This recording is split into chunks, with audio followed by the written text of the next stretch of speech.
नमस्कार, बुलेटिन में आप सबका स्वागत है। मैं हूं आप सबके साथ अनूप। शुरुआत एक बड़ी खबर से करते हैं। भारत का अपना HD video conferencing app launch हो गया है। जियो मीट से अब एचडी क्वालिटी में आप फ्री वीडियो कॉन्फ्रेंसिंग कर सकेंगे। 100 लोगों के साथ एक साथ वीडियो कॉन्फ्रेंसिंग इस ऐप के जरिए हो सकती है और सभी के लिए बिल्कुल मुफ्त है। जियो मीट वीडियो कॉन्फ्रेंसिंग ऐप है जो बिल्कुल मुफ्त बताया जा रहा है और जियो मीट की सबसे बड़ी खासियत यह है कि किसी को भी इनवाइट कोड की जरूरत इसमें नहीं है। जियो मीट ऐप में शेड्यूल मीटिंग, शेयर स्क्रीन की भी सुविधा दी गई है और लॉकडाउन में दूर रहते हुए काम करने का एक बेहतर जरिया भी इसे बताया जा रहा है और लोग एक दूसरे के जरिए चाहे ऑफिस हो या फिर घर कनेक्टेड भी रह सकते हैं।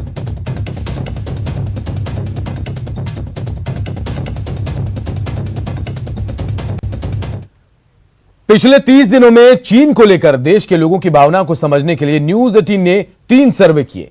1 जुलाई से 2 जुलाई तक 24 घंटे तक चले तीसरे सर्वे में न्यूज 18 ने चाइनीज ऐप पर भारत सरकार के प्रतिबंध को लेकर देश का मूड जानने की कोशिश की। न्यूज 18 का तीसरा सर्वे 1 जुलाई से 2 जुलाई तक 24 घंटे की अवधि के लिए चला और इस सर्वे के मुताबिक 89% भारतीय ऐसे हैं जो चाइनीज ऐप पर रोक का समर्थन करते हैं। 87% चाहते हैं कि बाकी चाइनीज ऐप को भी बैन कर दिया जाए।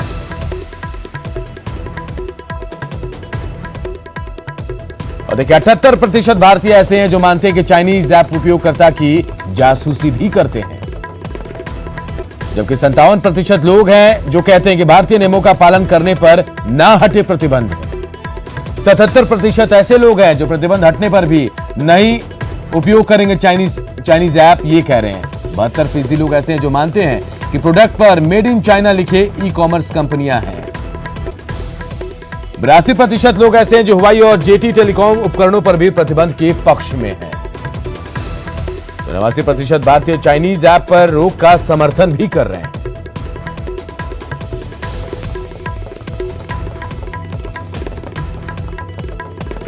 और देखिए पटना से एक बड़ी खबर इस वक्त आ रही है। कोरोना से राजधानी में हालत भयावह हो गई है।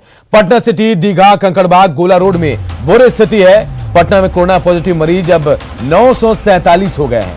पटना सिटी में 18 कंटेनमेंट जोन घोषित किए गए हैं। इंप्रूवमेंट रेट जो है 78% से घटकर 76.9% पर पहुंच गया है। पीएमसीएच में फिर 6 कर्मी कोरोना पॉजिटिव पाए गए हैं और पीएमसीएच में 3 दिन तक कोरोना जांच बंद है। तो देखिए बड़ी खबर हम आपको इस वक्त की बता रहे हैं। पटना से बड़ी खबर, कोरोना से राजधानी में हालत जो है भयावह हो गई है। पटना सिटी, दीघा, कंकड़बाग, गोला रोड में बुरी स्थिति है। पटना में कोरोना पॉजिटिव मरीजों की संख्या जो 947 पहुंच गई है और पटना सिटी में 18 कंटेनमेंट जोन घोषित कर दिए गए हैं। और इंप्रूवमेंट रेट की बात करें तो 78% से घटकर ये 76.92% पर पहुंच गया है। पीएमसीएच में फिर से 6 कर्मी ऐसे पाए गए हैं जो कोरोना पॉजिटिव है और पीएमसीएच में 3 दिनों तक कोरोना जांच बंद है। और अब बात आसमान से बरसी मौत की। बिहार में एक बार फिर आसमान से मौत की आफत आई। आज बिहार में अलग अलग जिलों में वज्रपात से 23 लोगों की मौत हो गई। समस्तीपुर में 8 लोगों की मौत हुई तो वहीं पटना के दुल्हिन बाजार में 5 लोगों की मौत हुई, जबकि फुलवारी शरीफ में 1 बच्चे की मौत हुई। वहीं पूर्वी चंपारण में 4, शिवहर में 2 और कटिहार में 2 लोगों की मौत हुई। वहीं पूर्वी चंपारण में 4, पटना के दुल्हिन बाजार में 5, शिवहर में 2 और कटिहार में 2 लोगों की मौत हुई। वज्रपात से ये बड़ा हादसा हुआ और हादसे के दौरान बताया जा रहा है कि लोग अपने काम से बाहर निकले थे। इस दौरान ही वज्रपात का कहर बरपा। वज्रपात को लेकर मौसम विभाग ने पहले चेतावनी जारी कर दी थी। 100 से अधिक लोगों की मौत हो चुकी है। 25 जून को बिहार के 23 जिलों में 100 लोगों की मौत हुई थी, जिसमें गोपालगंज में वज्रपात से 13, मधुबनी में 8, भागलपुर में 9, पूर्णिया में 9, बांका में 5, मोतिहारी में 5, दरभंगा में 5, खगड़िया और जमुई में 3। मोतिहारी में 2 लोगों की मौत हो गई। नरकटियागंज में 2 लोगों की मौत हुई थी। किशनगंज में सगे भाइयों में वज्रपात गिर गया था जिससे उनकी मौत हुई। सुपौल में 2, किशनगंज में 1, सीतामढ़ी में 1, शिवहर में 1 शख्स की मौत हुई। मृतकों को 4-4 लाख रुपए मुआवजा देने का निर्देश भी दिया गया है।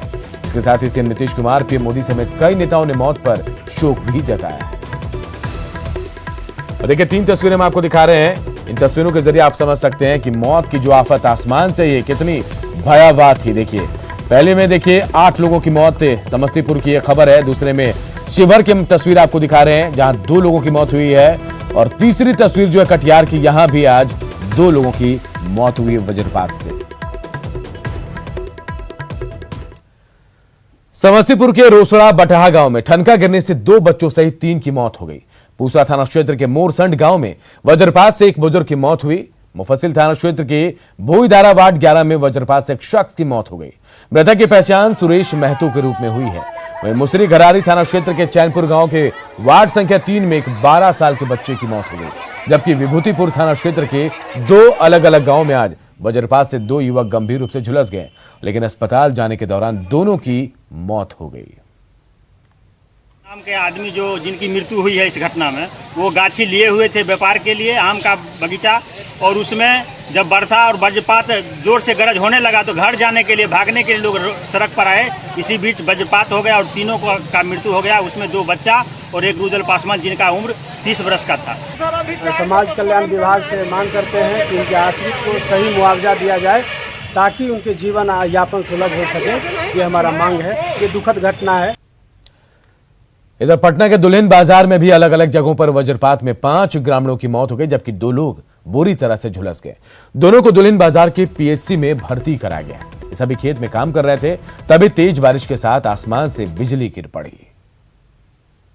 कैसा है, कहां से आया है? ये दुल्हिन बाजार से 500 सौ आया है। प्रथम दृष्टया इनका वज्रपात से लगता है कि मौत हुई है। इधर केंद्रीय गृह मंत्री अमित शाह ने ट्वीट कर बिहार में वज्रपात से हुए जानमाल के नुकसान पर शोक जताया। उन्होंने ट्वीट में लिखा, आपदा प्रबंधन की टीम राहत कार्य में जुटी है और पूरा देश शोक संतप्त परिवार के साथ है। उन्होंने हादसे में घायलों के जल्द स्वस्थ होने की कामना भी की है।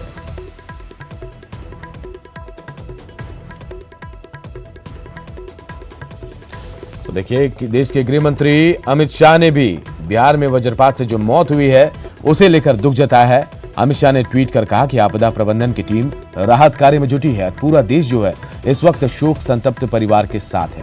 उन्होंने हादसे में घायलों के जल्द स्वस्थ होने की कामना भी की है।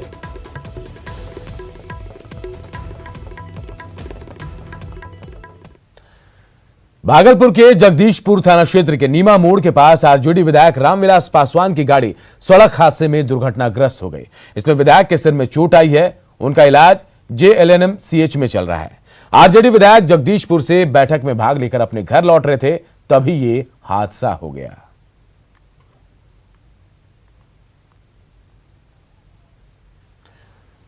और अगली खबर मोतिहारी से है, जहां सड़क किनारे पेड़ के नीचे बैठे लोगों को एक अनियंत्रित गाड़ी ने रौंद दिया। हादसे में एक बच्चे की मौत हो गई, जबकि 7 लोग गंभीर रूप से घायल हो गए हैं। घटना NH 28 पर कोटवा थाना के राजापुर मीठिया गांव की है। पुलिस ने गाड़ी को जब्त कर लिया, जबकि चालक को वहां से गिरफ्तार भी किया गया है। बेतिया से खबर है, जहां करंट लगने से घायल मिस्त्री की मौत हो गई। वहीं मिस्त्री की मौत के बाद पूरे घटनाक्रम का एक वीडियो भी सामने आया।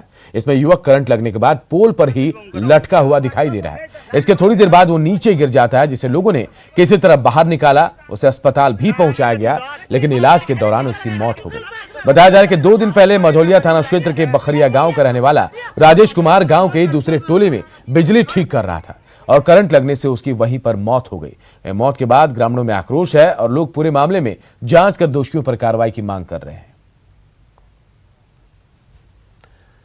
मुंगेर के संदलपुर गांव में पुलिस ने अपराध की योजना बना रहे 7 अपराधियों को गिरफ्तार किया। इनके पास से 5 देसी पिस्तौल, एक सेमी ऑटोमेटिक पिस्टल और 29 गोलियां बरामद की गई है। एसपी ने बताया, सभी अपराधी जमीन पर कब्जा करने के लिए जमा हुए थे और एक व्यक्ति की हत्या की योजना भी बनाई गई थी, लेकिन अपराधियों की गिरफ्तारी से इनकी योजना विफल हो गई। के बारे में सूचना मिली कि वहाँ पे कुछ अपराधी जो है जमावाड़ा करके कुछ घटना को अंजाम देना चाह रहे हैं। त्वरित कार्रवाई करते हुए एएसपी सदर के नेतृत्व में टीम का गठन किया गया और इस छापामारी दल में कासिम बाजार थानाध्यक्ष और जिला सूचना इकाई के इंस्पेक्टर विनय कुमार सिंह शामिल हुए।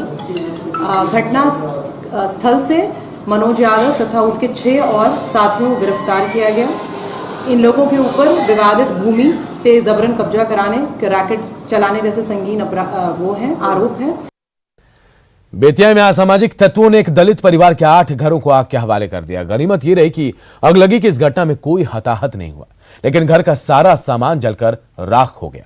वही घटना की सूचना मिलने के बाद पुलिस मौके पर नहीं पहुंची, जिसके बाद पीड़ित परिवार एसपी आवास पर पहुंचकर न्याय की गुहार लगाने लगा। स्थानीय थाने पर आरोपियों के साथ मिलीभगत का भी आरोप लगाया जा रहा है। नियाज बड़ौन, मुन्ना मियाँ बड़ौन, भैरव पासवान बड़ौन, स्वरूप ना हो, फरूक मियाँ, 4 आदमी मोटरसाइकिल रोड पर खड़ा करा कर हमने के लगे आगे धरा कर आ भागल बालू में से आ भागल बालो तो हमने के बउआ गल बालू से आगाड़ी हमने के ठीका में बनल बनी सन।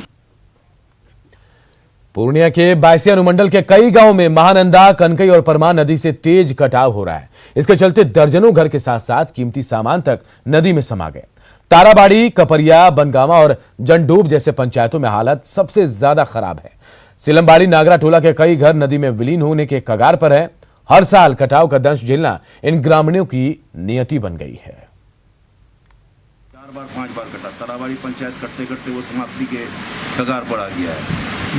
तो कटाव का मामला जहाँ तक है, कटाव में जो कटाव निरोधक कार्य होना है, तो सरकार के पास जो बजट है, उस बजट में हम लोग 85 से विधायक हैं, हम लोग देख रहे हैं शुरू से कि महानंदा, कनकई और परवान का नाम ही सरकार के खजाने में इसमें नहीं है, बजट में। जो फ्लड कंट्रोल डिवीज़न के इंजीनियर्स हैं वो लगातार वहाँ पे निगरानी बरत रहे हैं और कटाव के संदर्भ में जो भी सुरक्षात्मक कार्रवाई की जानी है वो हम लोग कर रहे हैं वहाँ।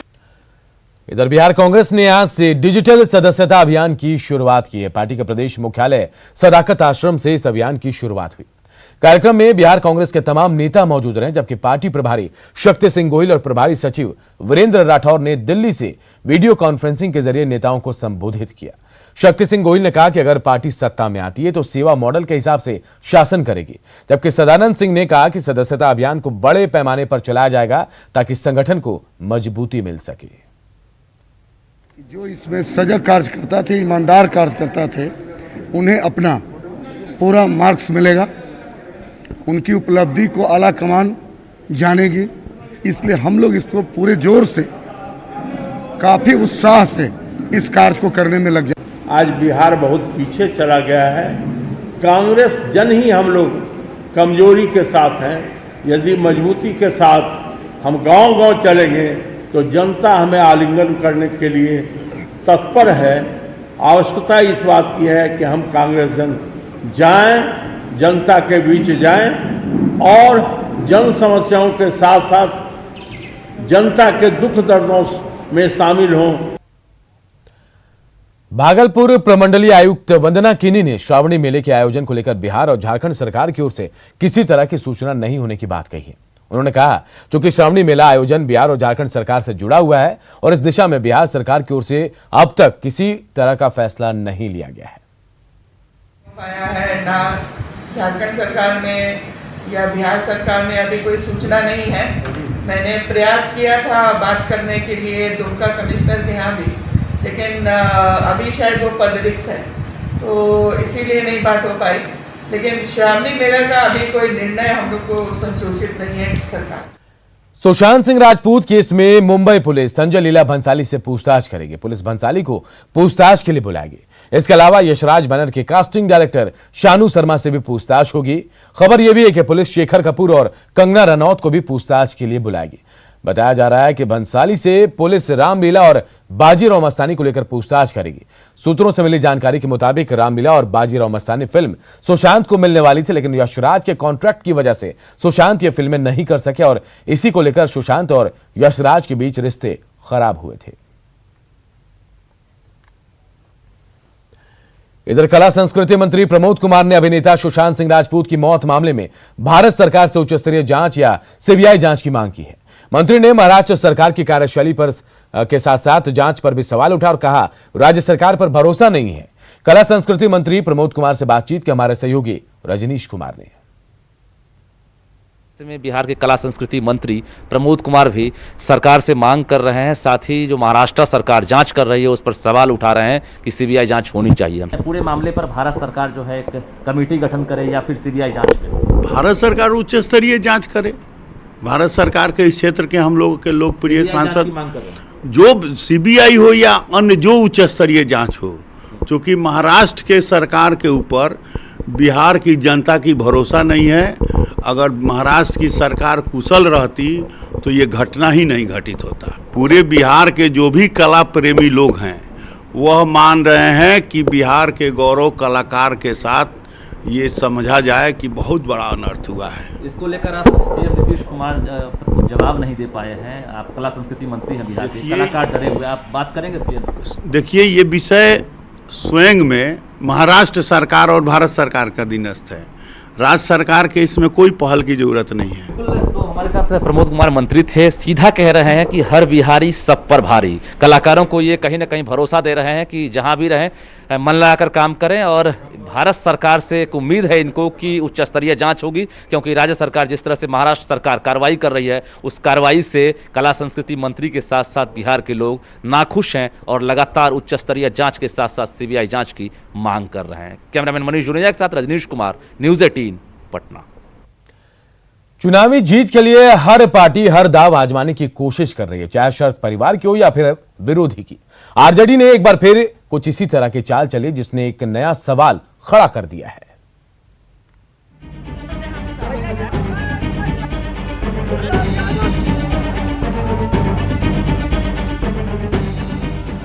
चुनावी साल में बिहार की सियासी पटकथा सोच समझकर लिखी जा रही है। शाह और मात का खेल सिर्फ राजनीतिक दलों के बीच ही नहीं बल्कि पारिवारिक तौर पर भी लिखी जा रही है।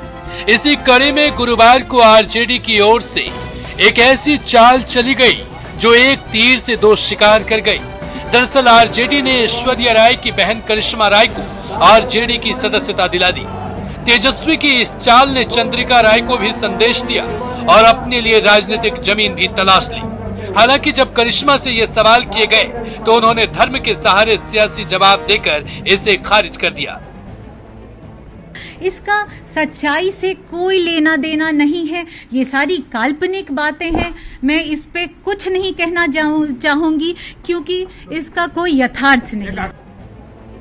करिश्मा की ज्वाइनिंग के कुछ ही देर बाद में ये चाल उल्टी पड़ती दिखाई दी, क्योंकि सियासत में तेज ब्रदर्स के सुर एक बार फिर अलग अलग हो गए। तेज प्रताप ने करिश्मा राय की एंट्री पर नाराजगी जताई और कहा कि इस संबंध में मुझसे कोई राय नहीं ली गई। आखिर पार्टी को करिश्मा को लेकर इतनी जल्दबाजी क्यों थी? इतना ही नहीं, तेज प्रताप ने ट्वीट कर लिखा कि हमें उस परिवार के किसी भी सदस्य पर तनिक भी भरोसा नहीं जिसने हमारी जिंदगी खराब की है। जी, मैं फिर कहूंगी ये सब काल्पनिक बातें हैं, मनगढ़ंत बातें हैं। मुझे बिल्कुल ऐसा नहीं लगता और कृपया ये सब निजी बातें पूछने का वक्त नहीं है। आप सब मेरा सपोर्ट करें क्योंकि मैं कंट्रीब्यूट करने आई हूँ सोसाइटी के टूवर्ड्स। अब तेज प्रताप भले ही नाराज हो, लेकिन तेजस्वी की इस चाल ने ये बता दिया है कि ये सियासत है। यहाँ चाल चुनावी चक्रव्यूह के हिसाब से तय किए जाते हैं। देखना ये है कि इसके बदले अब अगली चाल क्या होती है। पटना से न्यूज 18 के लिए संवाददाता रवि एस नारायण के साथ संजय कुमार की रिपोर्ट। आरजेडी में चंद्रिका राय की भतीजी के शामिल होने के मामले में जेडीयू ने लालू परिवार पर बड़ा हमला बोला है। श्याम रजक ने कहा, जिस घर में एक बेटी को अपमानित होकर निकलना पड़ा उसी घर में दूसरी बेटी गई है। ऐश्वर्या जैसे ही करिश्मा को भी अपमानित करेगा लालू परिवार। पूरी उनके साथ है, लेकिन उनके साथ क्या हाल होगा? आदत जो है वो चाहता नहीं है। आदतन वो लोग इसी कैरेक्टर के, इसी चरित्र के, इसी संस्कार के हैं। जेडीयू अब पूरी तरह से चुनावी तैयारियों में जुट गई है। मंत्री श्याम रजक ने नया नारा बनाकर सीएम नीतीश कुमार के कार्यों को जनता तक पहुंचाने के लिए वॉर रूम बनाया है, जहां से विकास कार्यों को जनता तक पहुंचाया जा रहा है। कि बिहार जो है वो नीतीश कुमार की पहचान बन चुकी है और इसलिए और नीतीश कुमार के जो विचार हैं वो बिहार को फिर से देश का ही नहीं बल्कि विश्व का गुरु बनने में एक सबसे बड़ा प्रयास होगा। वो नीतीश कुमार के विचार है। इसीलिए हमने कहा है कि एक के राय एक के विचार, सबसे बढ़िया नीतीश कुमार। और देखिए, बिहार के प्रशासनिक महकमे से जुड़ी एक बड़ी खबर इस वक्त आ रही है। मुख्य सचिव दीपक कुमार को फिर से सेवा विस्तार दिया गया है। दीपक कुमार 31 अगस्त के बाद भी अपने पद पर बने रहेंगे। अगले 6 महीने तक वो अपने पद पर बने रहेंगे। फरवरी 2021 तक का सेवा विस्तार उनको दिया गया है। तो दीपक कुमार जो मुख्य सचिव है उनको सेवा विस्तार दे दिया गया। एक बार फिर से प्रशासनिक महकमे में बिहार से जुड़ी बड़ी खबर इस वक्त आ रही है। दीपक कुमार 31 अगस्त के बाद भी अपने पद पर बने रहेंगे। अगले 6 महीने तक उनको इस पद पर फिर से सेवा विस्तार दिया गया। फरवरी 2021 तक का सेवा विस्तार उनको दिया गया है।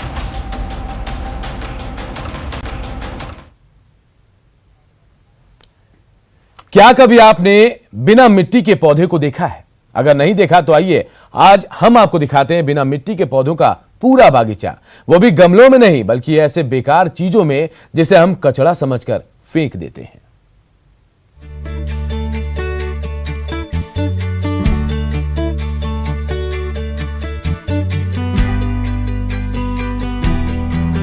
अगर आप पौधों के शौकीन हैं और आपके पास जगह की कमी है तो निराश मत होइए। आज हम आपको एक ऐसी विधि बताएंगे जिसमें आपको ना ही मिट्टी की जरूरत होगी और ना ही गमले की। जी हाँ, गमले की जगह आप घर के बेकार पड़े सामान का ही उपयोग कर सकते हैं।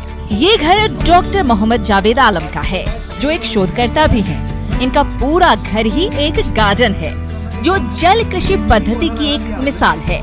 मोहम्मद जावेद आलम के अनुसार पर्यावरण को प्रदूषण से मुक्त रखने के लिए ज्यादा से ज्यादा पौधों को लगाने की जरूरत है। जल कृषि का मतलब होता है पौधों को बिना मिट्टी के पानी, बालू, पत्थर या किसी और सपोर्टिंग मीडिया पर पनपाते हैं, लगाते हैं, बढ़ाते हैं और पौधे से बढ़ते हैं। पत्ता पौधे में पत्ता, फूलदार में फूल और सब्जी में सब्जी आती है। और इससे हम लोग कम जगह में, कम देखभाल में, कम खर्च में ज़्यादा से ज़्यादा उत्पादन ले सकते हैं। जल कृषि पद्धति से उगाए गए पौधों की सबसे बड़ी खासियत ये है कि इसके तने और जड़ों को स्पष्ट रूप से देखा जा सकता है। ऐसे में बच्चों को पौधों के बारे में जानने के लिए ये पद्धति काफी मददगार साबित होती है। इस फीस बलों को भी आप गमला बना सकते हैं। तो बच्चों में ये बात जानना, ये सोचना समझना कि ये क्या बल्ब हमारा गमला काम हो सकता होगा तो कैसे, तो सोचना समझना करना और करने के बाद उसमें एक फिनिशिंग देना, ये पूरे ओवरऑल पर्सनालिटी डेवलपमेंट का काम करता है। बहरहाल आज की दौर में प्रदूषित पर्यावरण को देखते हुए ये जरूरी है कि हम ज्यादा से ज्यादा पेड़ पौधे लगाएं। इस दिशा में डॉक्टर मोहम्मद जावेद आलम द्वारा किया जा रहा ये कार्य काफी सराहनीय है। न्यूज़ 18 के लिए पटना से सिद्धार्थ की रिपोर्ट। और इस बुलेटिन में फिलहाल इतना ही, लेकिन खबरें लगातार जारी है। देखते रहिए न्यूज़ 18 बिहार झारखंड।